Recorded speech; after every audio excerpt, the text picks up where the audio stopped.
No sé dónde quedaron los marcadores para el pizarrón. Espérenme.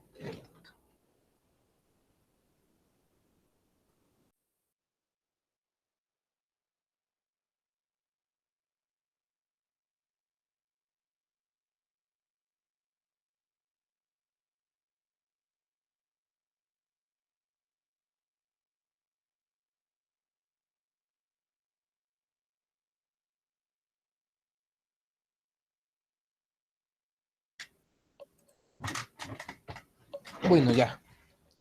Estamos aquí. Vamos a hacer un mapa muy rápido, ahí donde yo alcance, ¿no? Está África, ¿no? Más o menos así. Está Europa, toda esa parte de Europa. Y de esta parte, la India.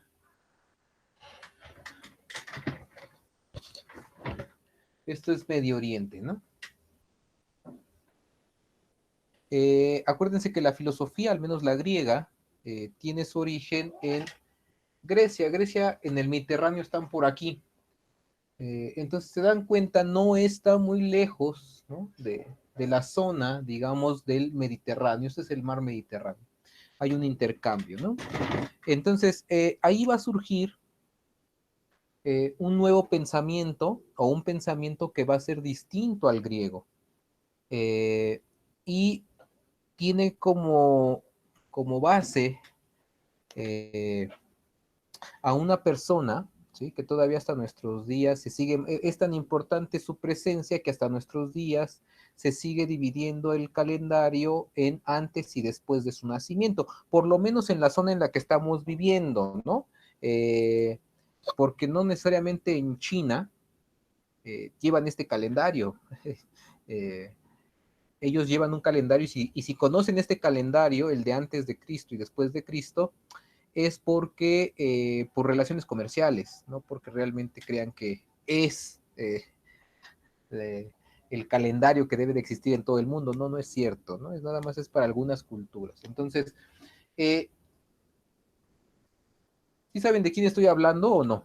¿Sí saben quién es esa persona que actualmente se le conoce como o marca la historia? ¿Quién es? ¿Alguien conoce el nombre de quiénes nos estamos refiriendo? Rápido, compañeros, que se nos va el tiempo. Ya saben que tienen que lubriquen las neuronas. A ver, comentarios, alguien que sepa por el chat. ¿De quién estamos hablando? Una persona que marca el calendario. Y que nace en Medio Oriente. Lo que hoy es Siria, Palestina, Irak, Irán, todos estos países que están siendo bombardeados y destruidos por el imperio norteamericano, es donde actualmente, es donde él nació, ¿no? ¿De quién estamos hablando, compañeros? Rápido, una respuesta. No viene en la lectura, pues es de sentido común. ¿Quién me dice?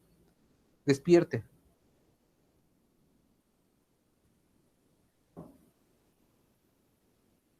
¿Nadie?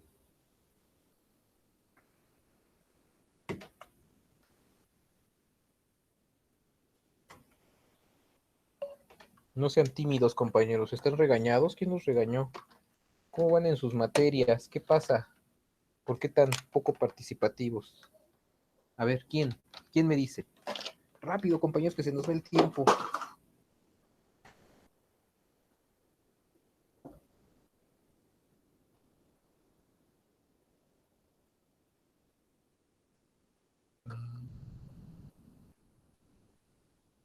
Gerardo, Cristian, Andrea, Patricia, Miguel, Roberto, Laura, Itzel, Jocelyn. ¿Quién de todos ellos me puede decir algo?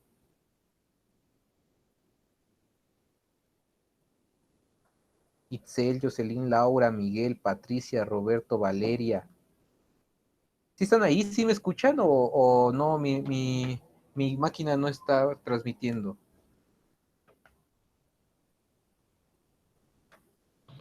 Sí se escucha, pero yo en lo personal pues no escucharon nada de eso. Ah, muy bien. Bueno, por lo menos, ¿no? Bueno, está bien. Nosotros tenemos un calendario marcado y esto es, de mi parte no sé la respuesta. Muy bien, están aquí para aprender, ni modo. Yo pensé que sus familias eran más...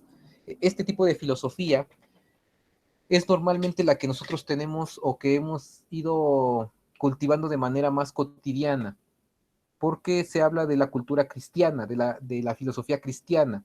Y la filosofía cristiana tiene como origen y fundador a un señor llamado Joshua ben Yosef, ¿no?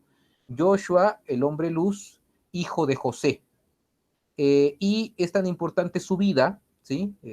Que marcan el calendario a partir del siglo I. ¿Por qué el siglo I? ¿Alguien sabe por qué el siglo I? No, tampoco saben, pero a ver, si alguien sabe por qué el siglo I, ¿no? Rápido. ¿Por qué no es el siglo cero? ¿Sí se dan cuenta que aquí no hay cero? ¿Por qué? Porque los romanos cuando marcan la historia lo marcan con números romanos y entre los romanos no existe el cero, existe solamente el uno. Entonces de ahí viene, ¿sí?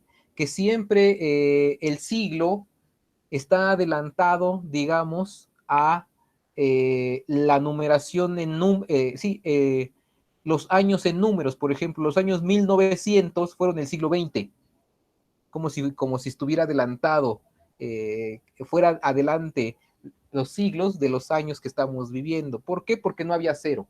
En realidad, si hubiera habido cero entre los romanos, aquí sería el año cero y hasta el año 100 sería el siglo I, pero no es así. ¿Por qué? Por su calendario, pero eso no es tema ahorita, ¿no? Entonces, de el nacimiento de Joshua ben Yosef hasta ahorita, ¿cuántos siglos llevamos? Ese es fácil, pues, ese es de primaria. ¿En qué siglo vivimos, pues? ¿Y por qué tenemos ese siglo? A ver, rápido. En el siglo Siglo XXI. XXI. ¿Y por qué está marcado? Porque han pasado 21 siglos desde el nacimiento de Joshua ben Yosef.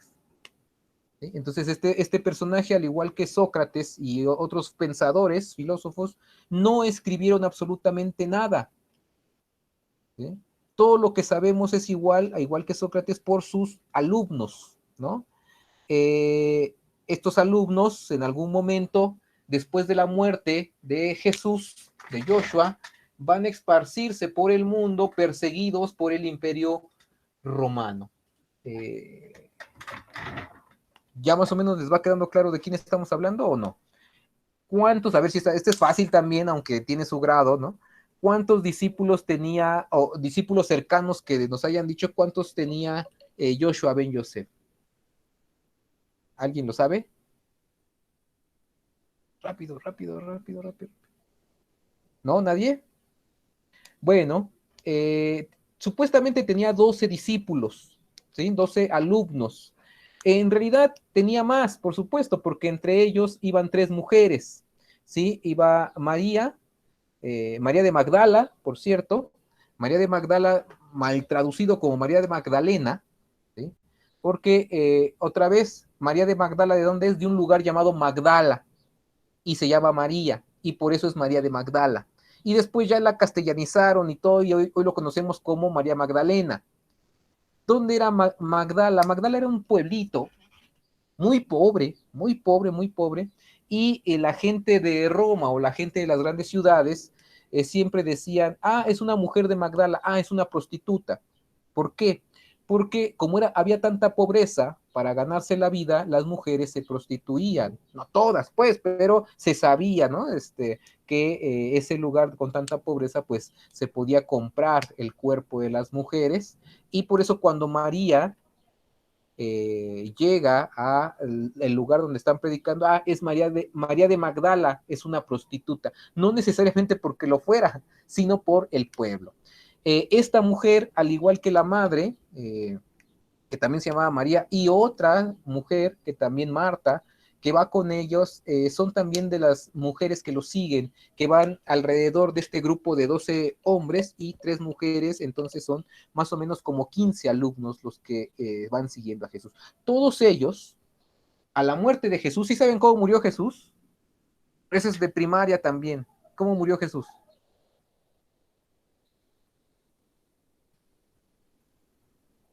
Rápido, compañeros, ¿cómo murió Jesús?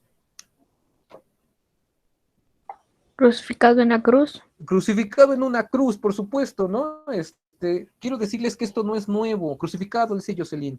Esto no era nuevo en la época. En la época siempre hubo, los romanos crucificaban a todos aquellos que se levantaban contra el imperio, ¿sí? A todos aquellos que estaban en contra del César, pues les daban los crucificaban, ¿no? Entonces no era nuevo. Hubo muchos crucificados, ¿no? Era como si hoy les pusieran una inyección letal o la silla eléctrica, ¿no? Eran crucificados políticamente, los crucificaba el imperio, hubo un juicio político y se le condena como perseguido político a Jesús, y su muerte es una muerte por ajustes políticos, ¿sí? Entonces, muere en la cruz, por supuesto, y a su muerte, como es un sujeto que levantó a las masas, o que por lo menos tenía un conocimiento que hacía que la gente tomara conciencia de alguna manera, entonces son perseguidos y empiezan a salir de la región donde vivían, Jerusalén, ¿no? Nazaret, Galilea, todos estos lugares, y se van a otros lugares contando la historia de su maestro, el Joshua ben Yosef, ¿no?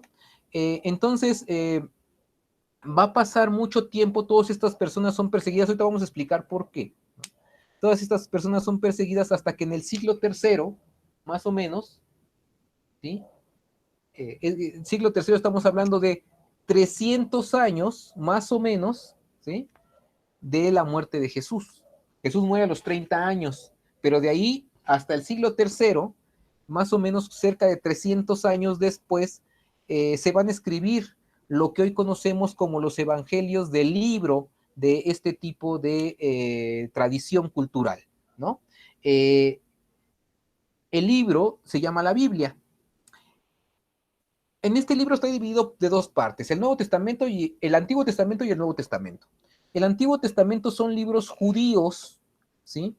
Que se leían antes de el nacimiento de Jesús. Es toda esta historia del Génesis, el Éxodo y otros, ¿sí? Hasta la llegada de Jesús. Joshua ben Yosef, cuando nace, muere, y sus discípulos, sus alumnos, cuentan la historia, y de contarla oralmente, ¿sí? Va a llegar grupos que van a escribirla ya en hebreo, ¿no? Y tenemos actualmente 4 libros, 4 autores de los discípulos de Jesús, que están contenidos en la Biblia, ¿no? Por eso le llaman el Evangelio de Lucas, el Evangelio de Mateo, el Evangelio de Juan y el Evangelio de Marcos. Son 4, pero en realidad hubo más de 12 libros sobre Jesús. ¿Qué pasó en el siglo III? En el siglo III llega Constantino, que es un emperador romano.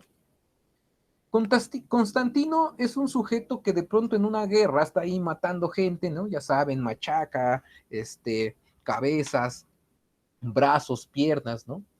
Y en algún momento siente una revelación, ve a lo lejos, ¿no? Una cruz que lo ilumina, fosforescente, cae de rodillas y regresa de esa guerra diciendo: me voy a convertir al cristianismo. Siendo romano, asume, se hace bautizar, recibe digamos, la parte del cristianismo, y a partir, siendo emperador, manda llamar a todos los grupos perseguidos de los cristianos, porque para esta época están persiguiendo a los cristianos, compañeros, ¿no? Los meten a los circos, se los comen los leones, los queman, los crucifican. Todo aquel que sigue las enseñanzas de Jesús está siendo perseguido, y los están matando de una de las maneras más crueles que se puedan imaginar. Los romanos tienen una exquisitez para estas cosas, ¿no? Pero con Constantino manda llamar a todos esos disidentes, a todos esos grupos, y les dice: vamos a hacer un primer concilio. Y en este concilio se llega al establecimiento de que ya no se va a perseguir a la religión católica, a los católicos, a los cristianos, ¿no? Ya no, ya todos los que sigan la prédica de Joshua ben Yosef ya no los van a matar. Pero manda pedir todos los libros ¿sí? Que estaban en aquel momento todos los predicadores, había un evangelio de Pedro, había un evangelio de María de Magdala, había un evangelio de Judas, y todos estos que no están en la Biblia es porque en ese momento se decide que solamente 4 evangelios deberían de estar en la Biblia. ¿Por qué? Algo muy simple, por los 4 rumbos cardinales, ¿no? La cruz, XX, entonces debería de haber 4. Y todos los otros libros, todos los otros evangelios, los desechan, los dejan fuera de la Biblia. Todos estos evangelios y estos papeles van a ser encontrados en 1950, por ahí así a mediados del siglo XX, en un lugar en el desierto, estaban guardados, ¿no? De este siglo al siglo XX han pasado, pues no sé, 16 siglos guardados. Los arqueólogos los encuentran y han encontrado el evangelio de Pedro, el evangelio de María de Magdala, el evangelio de Judas y otros evangelios que hoy los conocen como los evangelios apócrifos. Pero imaginen, todos estos otros evangelios dan una mirada de Jesús que no es la que nos han hecho creer desde Constantino y la construcción del Vaticano. ¿Sí? Es en este siglo cuando se construye el Vaticano, se genera un papa. Este papa ya no va a ser perseguido, ahora el papa va a ser un aliado del Imperio Romano. ¿Sí?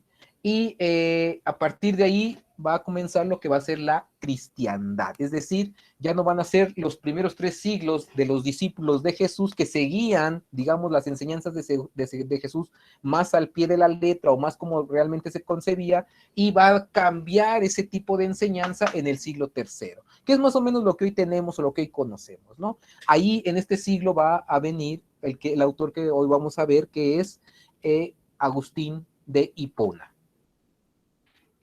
¿Preguntas hasta aquí, compañeros?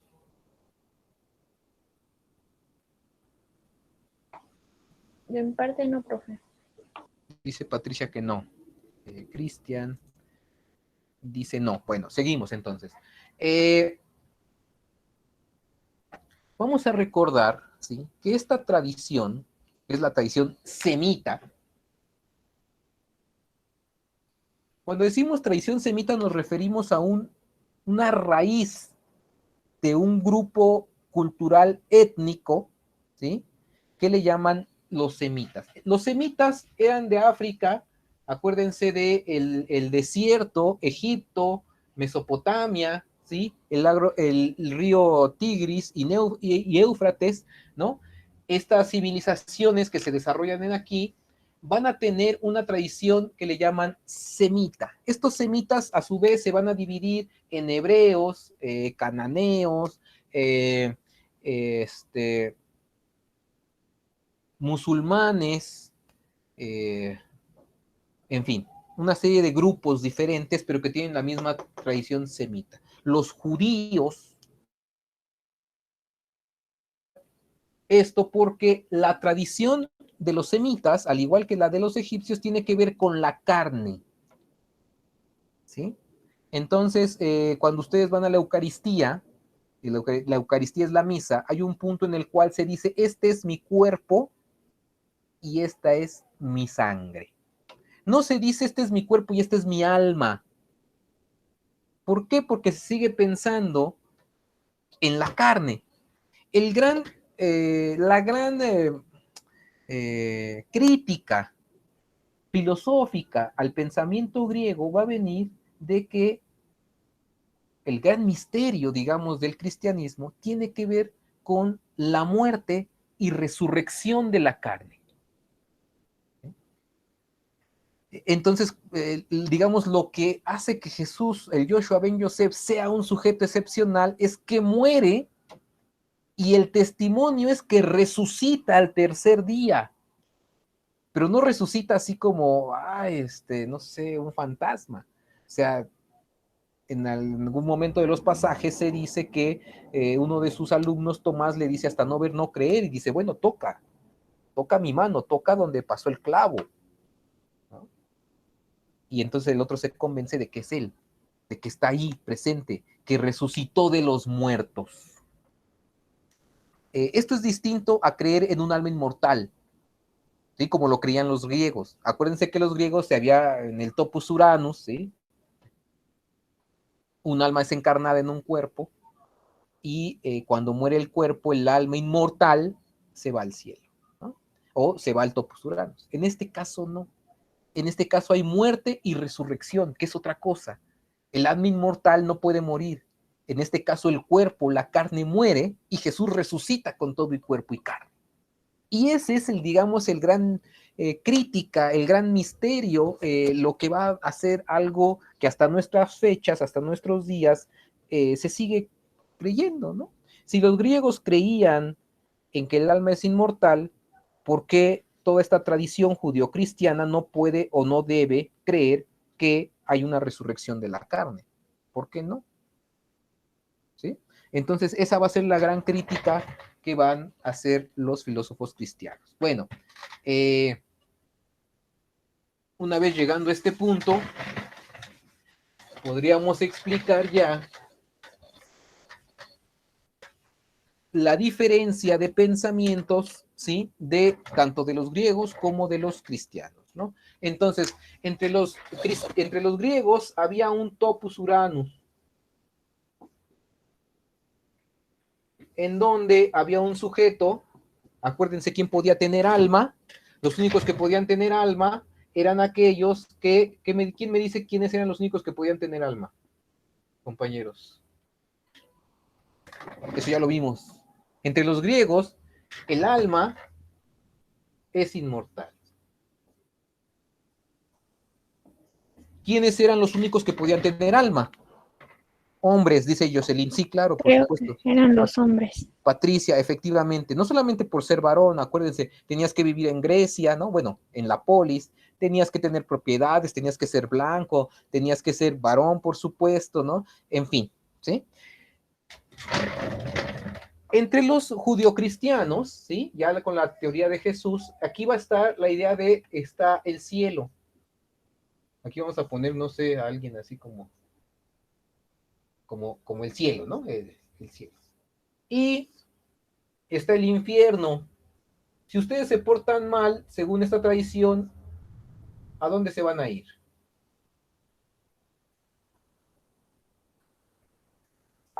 Al infierno. Al infierno. No se alcanza a ver muy bien mi arte, por supuesto, pero esto que ven aquí no es un gato, sino es un diablo, ¿sale?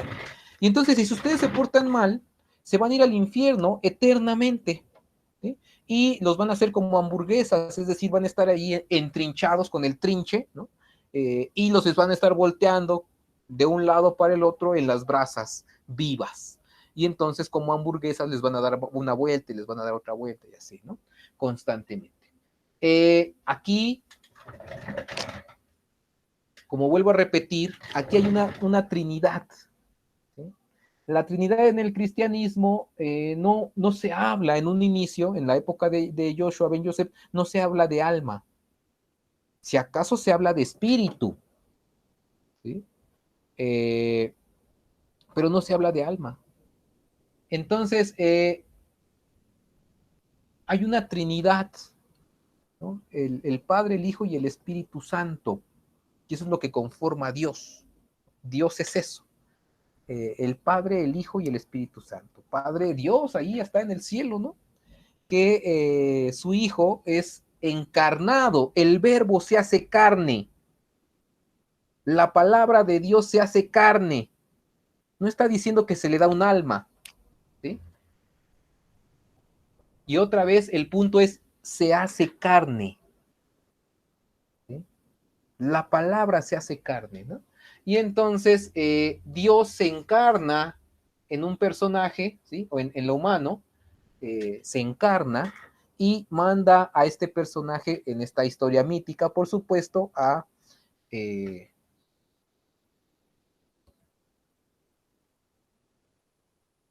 esta tierra. Pues, ¿sí? ¿A qué viene Joshua ben Joseph? ¿Alguien sabe a qué viene Joshua? ¿Por qué es un bueno, no sé si lo sepan, se los voy a decir para para evitar penas, porque de pronto pregunto y como nadie contesta, pues digo, han de tener pena, ¿no? Joshua viene alabar el pecado original. A ver, esta es una pregunta así para todos. ¿Cuál es el pecado original? ¿Alguien lo sabe? ¿No? No escuché Cristal, otra vez. Creo que era el de Adán y Eva, ¿no? Así es, efectivamente. En esta tradición, en la tradición judía, no hay un topus uranus, ni hay un alma que se encarna. En la tradición judio-cristiana hay una primer pareja, el primer humano, ¿no? Es hecho por Dios y de su costilla saca a una mujer, porque estaba muy solo, bla, bla, bla, y entonces de su costilla, un costillazo, y ahí está la costilla caminando, ahí con su hermoso cuerpo y con su bella manera de ser, ¿no? Lo sacan de la costilla de Adán.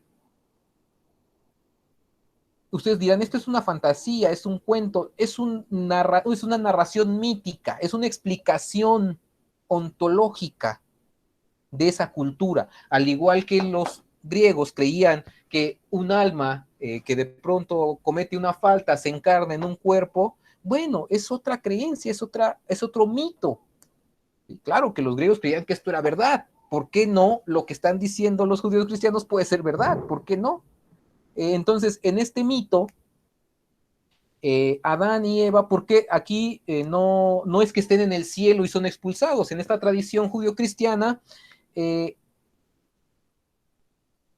Adán y Eva, como pareja, son expulsados ¿de dónde y por qué? A ver, ¿quién me dice eso?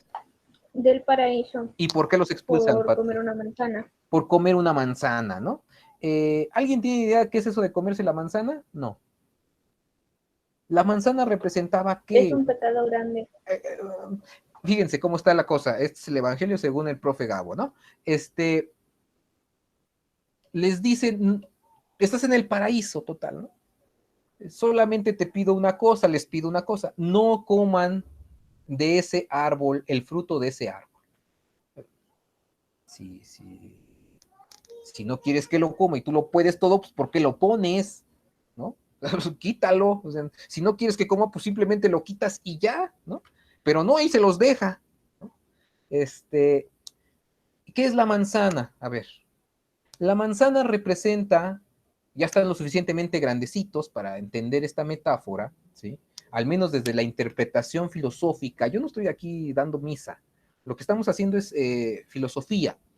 Y este tipo de pensamiento tiene una metáfora con respecto a la manzana. La manzana, comerse la manzana es la sexualidad, compañeros. ¿Sí? Es decir, comer el fruto sabroso, delicioso, de una jugosa manzana que está representando sin más ni menos que el sexo de la mujer. Ya veíamos en otra clase cómo los mayas y otros grupos también representan la sexualidad de diferentes maneras, ¿no? Quetzalcóatl que se pincha el pene y sale sangre y con su sangre caen los huesos y genera maíz, ¿no? Es la metáfora de la sexualidad. Aquí también, solamente que no lo dicen de esa manera, ni se los van a decir ustedes, y ustedes van a la iglesia, les van a desechar un cuento, que no, que esto, que está representando el mal, ¿no? Una serie de cosas que ya vamos a ver que no son tan ciertas, ¿sí? No son tan ciertas desde la explicación arqueológica y desde la explicación científica, filosófica, como nosotros estudiamos esos textos, ¿no? Porque nosotros no los estudiamos como religiosos, los estudiamos como especialistas que interpretamos textos desde una concepción más científica. Entonces, claro, cuando Adán y Eva, ¿no?, se comen la manzanota, ¿no?, pues Dios se enoja, ¿no?, y les dice, pues ¿saben qué? Antes era el paraíso, ahora va a entrar la muerte. ¿Qué quiere decir con entrar la muerte? Que si antes eran eternos por estar viviendo en el paraíso, ahora con esta falta de saber que son humanos y no dioses, y como son humanos van a morir, porque el único inmortal es Dios. Entonces, al tomar conciencia, la manzana, la sexualidad, les hace que tengan conciencia de lo que son, y como son humanos y no son dioses, luego entonces van a morir. Y entonces ese es el pecado. Por eso todos supuestamente en esta concepción, todos venimos del pecado. ¿sí? Todos venimos, todos ustedes, todos venimos de la sexualidad, de ese pecado original, ¿sí? Entonces Jesús viene a solucionar o a cambiar ese pecado original. Es decir, si nosotros somos fruto del pecado, mi muerte, dice él, va a curar ese pecado original. Y entonces, al morir Jesús, Joshua ben Yosef, luego entonces ya no tenemos que sufrir la idea de que venimos de algo pecaminoso, sino porque él vino a quitar ese pecado de origen. Es decir, vino a solucionar, vino a lavar el pecado de Adán y Eva. Su muerte es eso. Por eso él muere en la cruz, para que todos los demás dejen de sentir culpa de que somos hijos del pecado por el pecado que cometieron Adán y Eva. Él lo viene a salvar. Entonces, si se dan cuenta, aquí tiene que ver algo de la carne. Otra vez, no estamos hablando de cuerpo y alma, es una expulsión del paraíso y empiezan a vivir. Una vez expulsados del paraíso, empieza o comienza la muerte, y al comenzar la muerte comienza la historia. Esa es una de las grandes diferencias. Bueno, queda más o menos claro. Hay dos pensamientos, uno habla de la carne, uno habla del alma. Quizás aquí estamos hablando del Espíritu Santo, que viene pues de Dios, pero no estamos hablando de un alma, ¿sí? Y se añade la idea de que si te portas mal, bueno, te vas al infierno, o te portas bien, te vas al cielo, ¿no? Bueno, hasta ahí. Esta pequeña introducción, ¿no? Y ya con eso podremos dar cuenta de lo que sigue. Entonces, en el siglo primero, aquí lo teníamos, va a venir el siglo tercero, y en esta época van a ser o va a estar presente Agustín de Hipona. ¿Sí? Esto que acabo de decir antes es toda una introducción al pensamiento. Entonces, ¿qué es lo que está de fondo en el cristianismo o la cristiandad? ¿Qué es lo que pone? ¿Por qué matan a Jesús de tal manera? ¿Por qué lo hacen un chuletón ahí? ¿Por qué lo hacen un bistec en la cruz? Lo dejan embarrado, toda su carne, toda su sangre queda embarrada en la cruz como un filete, ¿no? ¿Por qué esa hazaña? ¿No? ¿Por qué es tan peligroso este sujeto? Bueno, en realidad es peligroso porque Palestina y toda esa zona es un pueblo oprimido por el Imperio Romano. El Imperio Romano creía o hacía creer que el emperador era el dios máximo. Entonces el emperador era una representación de Dios en la tierra. Y entonces, claro, para la tradición judía, el emperador romano no era Dios, ¿sí? Era un falso Dios. Y entonces esto es lo que hace Jesús, decir, el César, ¿sí? Al César lo del César, si al César es una moneda, denle la moneda al César, porque eso no es Dios. El dinero no es Dios. Y ese César al que se le está dando el dinero no es Dios. Dios, en esta concepción judío-cristiana, ¿sí? Dios no es el César. Y como está diciendo el César no es Dios, todo el Imperio Romano lo está acusando de hereje. Y por eso lo matan, porque está atentando contra la autoridad del gran representante del imperio, que es el César. Y Jesús no le guarda ningún reparo, porque dice, eso no es Dios, es un simple hombre como cualquier otro. Y claro, estamos hablando de alguien que oprime, el emperador, que está oprimiendo un pueblo, un pueblito pobre, ¿no? De Galilea, de Nazaret. Y ese pueblito pobre, Jesús nace ahí, y entonces no es lo mismo ser emperador a ser alguien que está sufriendo el imperio. Y entonces cuando dice el César no es Dios, con eso se echa encima todo el aparato judicial del imperio. Y entonces por eso él proclama que hay otro reino. ¿Sí? Y ese reino no es el del César, es otro reino, distinto, donde hay más justicia, donde hay amor, ¿sí? Donde no hay hambre. Otra vez el tema del cuerpo, ¿sí? Son dos concepciones distintas. Bueno, Estas disputas filosóficas están en el nivel de la metafísica, ¿sí? Y en estos siglos va a haber una convulsión porque de pronto decían, y eso lo van a poder ver en algunas películas como Ágora, ¿no?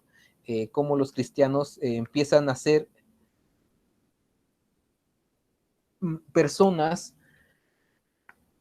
que el discurso de Jesús llega a personas más pobres, porque Jesús estaba entre las prostitutas, estaba entre los pobres, estaba entre la gente marginal, estaba en estos pueblos en los cuales eran sometidos por el imperio, y toda esa gente, cuando escucha el mensaje de Jesús, lo entiende, lo entiende, lo entiende. ¿Por qué?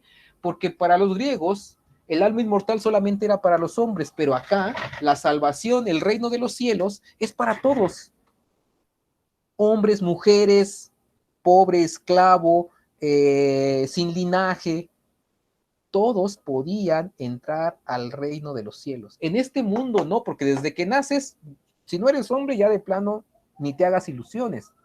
En este mundo, cualquiera podía entrar, solamente habría que seguir esa tradición. Y eso convencía a un montón de gente, ¿no? Imagínense cuántas mujeres, si entre los griegos te decían que tú no vales nada, eres nadie, imagínate que llega un señor y te dice, las palabras que te estoy diciendo es para todos. Tú, como mujer, puedes entrar en el reino de los cielos. ¿No creen que esta concepción está cambiando toda la estructura socioeconómica, política de la época? Y por eso es tan peligroso Jesús. Bueno, en el siglo III, cuando llega Constantino y el Vaticano, van a comenzar los primeros filósofos, ya en el sentido estricto de la palabra. ¿Por qué? Porque va a venir, por ejemplo, Agustín de Hipona. Cuento rápido la historia de Agustín de Hipona en 5 minutos, ¿no? Agustín de Hipona, su madre va a ser Santa Mónica, me parece, no recuerdo exactamente el texto, creo que sí, Santa Mónica, y la hacen santa a su madre después de que Agustín logra hacer una sistematización del pensamiento cristiano en categorías de la filosofía griega, ¿sí? Entonces, su madre es una devota, es decir, es una mujer abnegada, es una mujer que todo el tiempo está pensando y hablando de Dios, de Dios, de Dios, y le dice, Agustín, por favor, sé buena persona, mira, sigue estas reglas, sigue estos mandamientos, y Agustín, como todo joven, así de, ay, mamá, no, o sea, no me estés molestando, no voy a hacer lo que tú me dices, al contrario, voy a hacer lo contrario, ¿no? De lo que tú me dices. Y llega un momento en el cual Agustín sí gusta de los placeres carnales, ¿no? Y se acuesta por ahí con alguien que es una mujer negra, porque ellos viven en el África, en el sur del África, eh, Argelia, me parece, y tiene un hijo, y la madre dice, ese niño es ilícito porque no te casaste, ¿no? Por la ley cristiana. Y como no te casaste, entonces estás viviendo en pecado. Y ya Agustín, cansado de todo eso, se va de su pueblo natal, de Hipona, y se va a la gran ciudad. La gran ciudad es Roma. La gran ciudad es el imperio. Es como si alguien que viniera, no sé, de algún pueblito lejano de algún estado, llegara a la gran ciudad de México, al centro, a vivir. Entonces el impacto es muy grande porque pues se encuentra de todo, ¿no?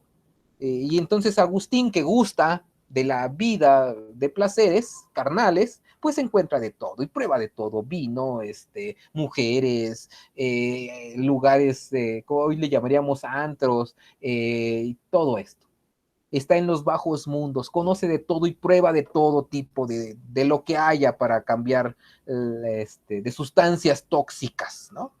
Puro droga, rock and roll y todo, ¿no? Se la vive al máximo, vive la vida intensa. Y en esa vida intensa llega un momento en el cual le llega una especie de revelación, de golpe, y se da cuenta de que ese mal o el mal que está viendo era necesario para que comprendiera la revelación de Dios. Después de esta revelación, le llaman la conversión hacia el cristianismo, Agustín se enclaustra en un convento y ahí empieza a escribir su obra filosófica. Y nunca más vuelve a salir de ahí. O sea, él, digamos que así, para llegar a comprender qué es el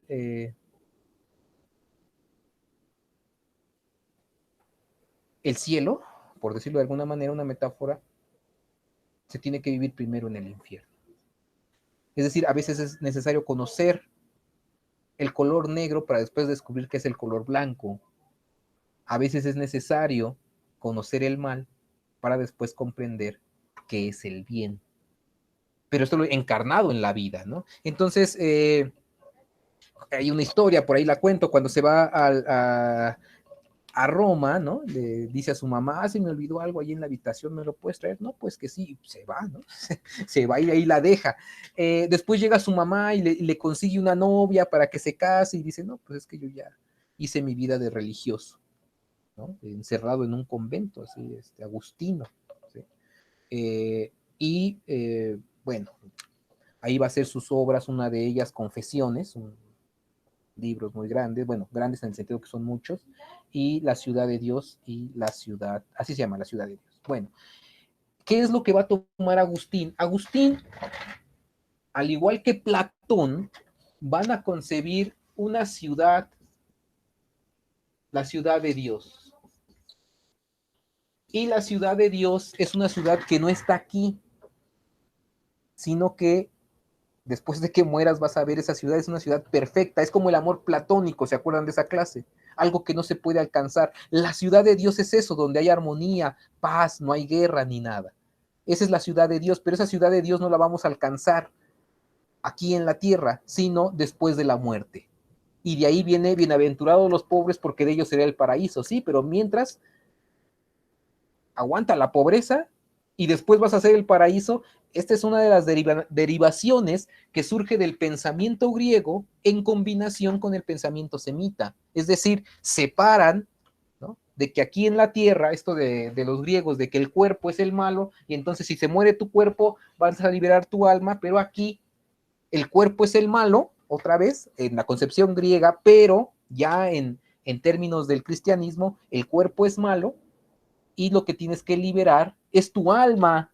Y aquí Agustín empieza a jugar ya con la tradición griega combinada con la tradición cristiana. ¿Sí? Aquí ya no, lo que yo decía al principio, los primeros 3 siglos no se habla de alma. Ya con Agustín empieza a meter conceptos filosóficos griegos como el alma, ¿sí? Y dicen, bienaventurados los pobres porque ellos será el paraíso, ¿no? O para que limpies tus pecados, lastima tu cuerpo. Y entonces ahí tienes a los monjes lacerándose la espalda, ¿sí? Para salvar el cuerpo. Todavía vamos a ver un montón de cosas de ese tipo, ¿no? El cuerpo no es importante, ¿no? Lo que es importante son tus acciones, tu alma, y dices, no, eso Jesús y el cristianismo original de los primeros 3 siglos no hablaba de eso. Agustín de Hipona es el fundador de todas estas concepciones ya más combinadas de lo griego con lo cristiano, ¿no? Y entonces, claro, va a venir esta idea del celibato.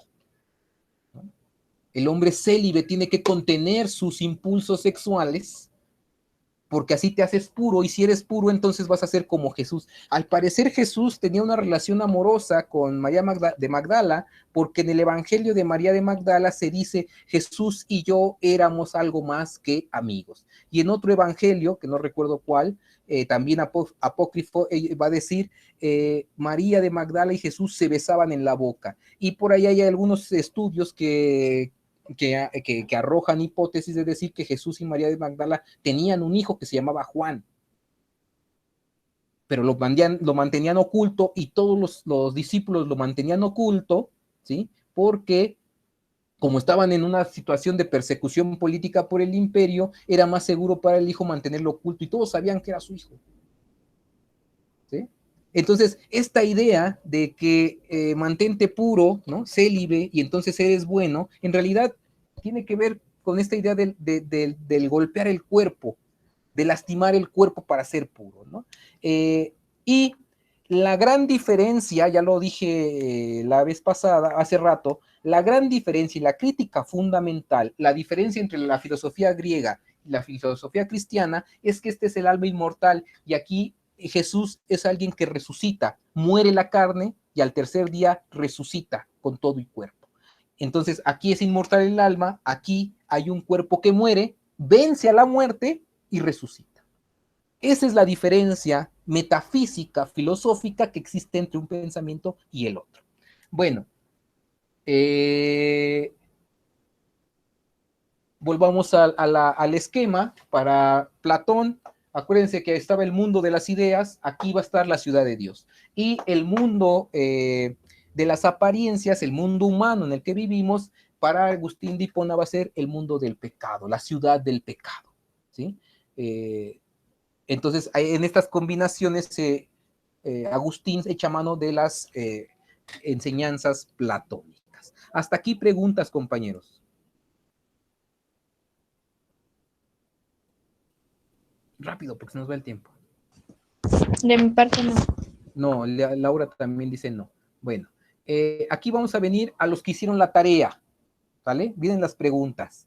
Quiero que las contesten porque tenemos poquito tiempo para contestarlas. Entonces, son 5 y la primera, seguramente ustedes ya la tienen los que hicieron la tarea.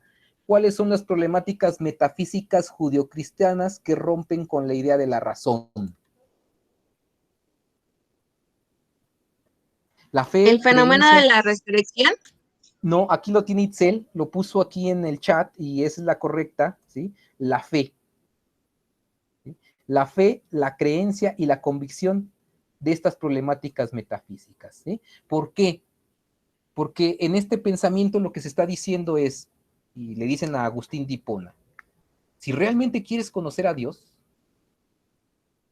primero tienes que creer en Él. Si no crees, no puedes conocerlo. Por lo tanto, para conocer o para hacer sabiduría, primero tienes que tener como punto de partida creer que existe Dios. De lo contrario, nunca lo vas a conocer. Y entonces ya no es la razón como los griegos. Si tienes alma, puedes razonar. Ahora es, si tienes fe, puedes razonar. Y aquí no hace falta que tengas alma. Simplemente es que tú creas que tengas fe. Es decir, que creas. Y tener esa fe implica que tú puedes acceder al conocimiento, puedes acceder a la sabiduría, puedes acceder a un montón de cosas. Y esto lo puede hacer cualquiera que tenga fe, hombre, mujer, esclavo, niño, el que sea. ¿Sí queda claro? Por eso esa es la concepción metafísica que está en la época. ¿Queda claro, compañeros? ¿Compañeras? Sí, profe. ¿Sí? Aquí se añade un elemento nuevo que es la fe. ¿Sí? Ya no es solamente la razón. Si quieres razonar, primero tienes que tener fe. De lo contrario, no puedes hacer nada. ¿Sí? Bueno, la segunda, esa es una concepción filosófica, ¿sí? Que rompe con la idea de razón. La 2, según Agustín, ¿qué se necesita para poder entender? A ver, rápido. Para la fe tiene que ir en busca del intelecto, ya que no se puede, ¿qué dice? Entender. ¿Qué se necesita para tener intelecto? Para poder entender.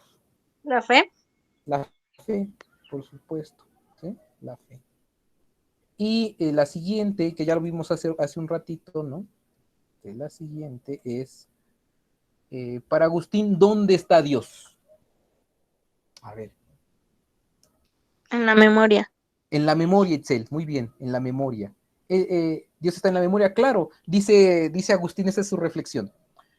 Si nosotros tenemos alguna idea, alguna intuición de que algo trascendental, más grande que nosotros, que está más allá de nosotros, si logramos pensar eso por lo menos, si logramos entender, no entender, si nos llega esta idea de que hay algo superior a nosotros, esa idea viene de Dios. Dios nos la está dando. Es decir, viene en nuestra memoria. Esa memoria es dada por Dios y Dios quiere que lo recordemos por medio de la memoria. Por eso Dios está en la memoria, ¿sí? Por eso cuando nosotros llegamos a pensar que existe algo más allá de nosotros, es porque esa idea viene de Dios. Entonces está en la memoria. ¿Sí queda claro? Compañeros, ¿sí o no? Sí, profe. Bueno, 4, según Agustín, ¿cómo se llega a Dios? Dice Andrea, se puede llegar a Dios por medio del intelecto y de la fe. Claro, por medio, ya lo estamos repitiendo, es más o menos lo mismo, ¿no? Es decir, no se puede tener intelecto si no tienes fe. Y puedes llegar como punto de partida por medio de la fe y además por el intelecto. No basta con decir creo, tengo fe, sino que además puedes llegar por vía racional a entender lo que es Dios o hasta dónde se puede, ¿no? Para Agustín, ¿de dónde devienen las verdades? A ver, para Agustín, ¿de dónde Del devienen alma. las verdades? Del alma. Ojo, esto del alma es griego, no es judío-cristiano, pero ya está combinado, ¿sale? Y bueno, esa sería, digamos, para responder a las preguntas que vienen ahí. Solamente les quiero decir esta última historia de Agustín de su vida. A ver, y eso viene en el texto, los que lo leyeron. Un día está Agustín pensando, ¿no? Razonando sobre Dios, y ve a lo lejos un niño en la playa, ¿sí? Y ese niño está haciendo un hoyo, y después tiene una especie de cubeta, va al mar, saca agua y le echa en el hoyo. Se acerca a Agustín y le pregunta, ¿qué estás haciendo? Y el niño le responde, estoy tratando de pasar el mar a este hoyo. Y Agustín le dice, pero eso es imposible. Y dice el niño algo así como, es lo mismo que tú intentas hacer al tratar de comprender las razones de Dios. Es decir, el ser humano nunca va a poder comprender la razón de Dios. Entonces no se puede pensar como qué está pensando Dios. Lo que se puede hacer es creer en Él y tratar de tener fe y esperanza y paz de que lo que está haciendo tiene algún tipo de razón. ¿Sí? Aquí, ¿quién es Dios? Por ejemplo, en esta imagen, ¿quién es Dios? El niño. Dios se le aparece o se le presenta, se le revela a Agustín en forma de niño. No se le presenta crucificado, aquí estoy, no, ahí hay otras distinciones. Jesús no es Dios, Jesús es un humano como cualquier otro. Y entonces dicen, ¿quién es Dios? Jesús, no. Jesús es un sabio, es un sujeto brillante, es alguien, un maestro. Pero Dios no tiene forma. Y entonces cuando dicen que es Dios, no se confundan. Dios no tiene forma, se puede presentar en cualquier forma. Bueno, preguntas hasta aquí. Rápido. ¿Nada? ¿Ninguna? De mi parte no, profe. No, dice Jocelyn también. Entonces, no, Laura también, muy bien. Entonces, ¿qué vimos hoy ya para despedirnos? 3 personas, ¿qué vimos hoy? Participen, ya sea por el chat o hablando. ¿Qué vimos hoy?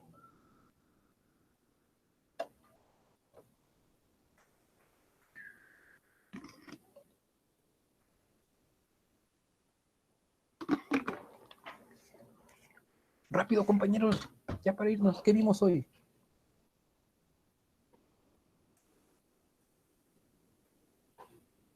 Sin pena.